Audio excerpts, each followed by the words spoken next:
This is the Autobalera. I think I might be pronouncing that right. This tool was made in France and sold in the United States under the name Columbia-matic. This is a 22 caliber high or standard velocity tool, meaning it does not use a captive piston to drive the pin. The load works directly onto the pin itself to drive it.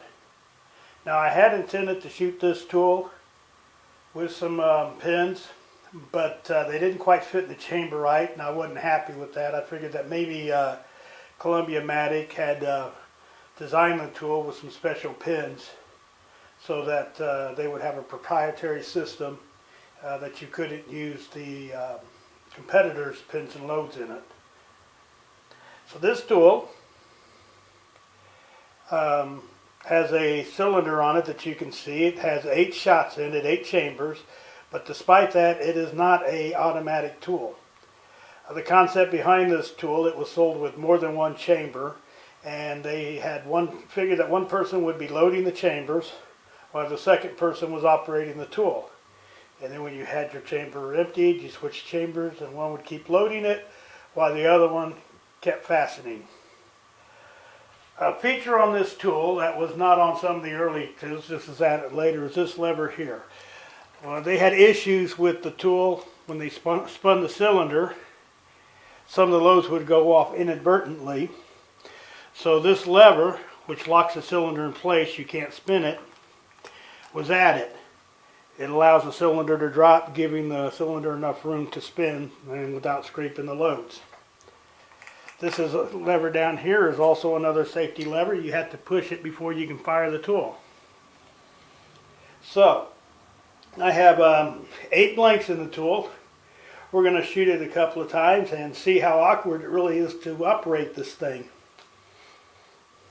Okay, so what you would have to do is spin this down.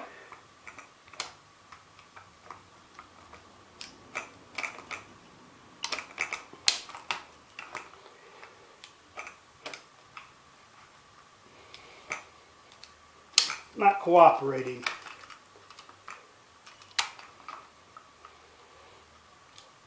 There we go. Spin it down. Press this lever to push it down. Fire. Then you would unlock it. Spin your cylinder. Lock it. Dang it. There we go. Fire.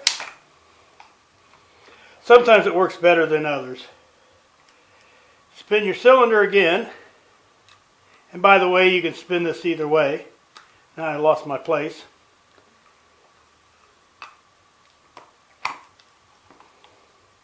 Fire. We'll go one more time. Lock.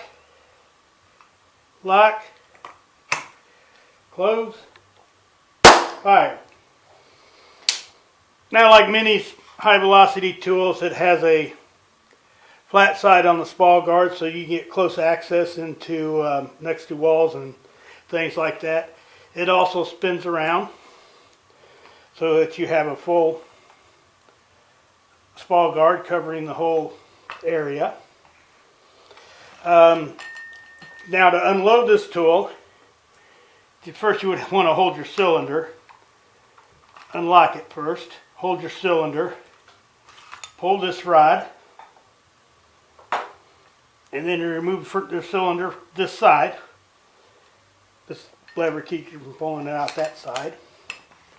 There's your housing without the cylinder. Then you would take this rod again. There's your powder loads.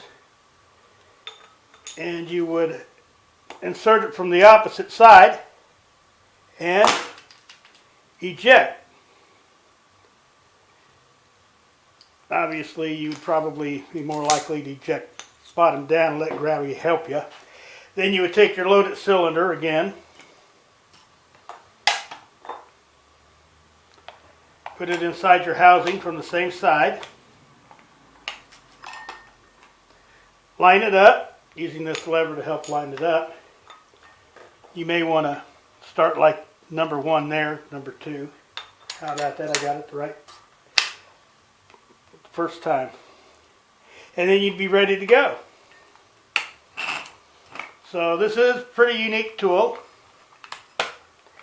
Rare within the United States. I'd imagine it's probably pretty rare around the globe. There is another larger version that shoots 3/8. Handle grips are broken on this one. They're kind of brittle. Would like to get some new handle grips if somebody knows where I can find them.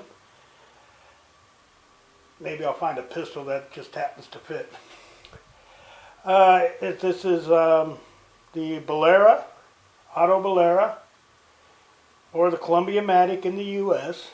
And as always, if you know any information about this thing, I'd like to hear from you. So y'all have a good day.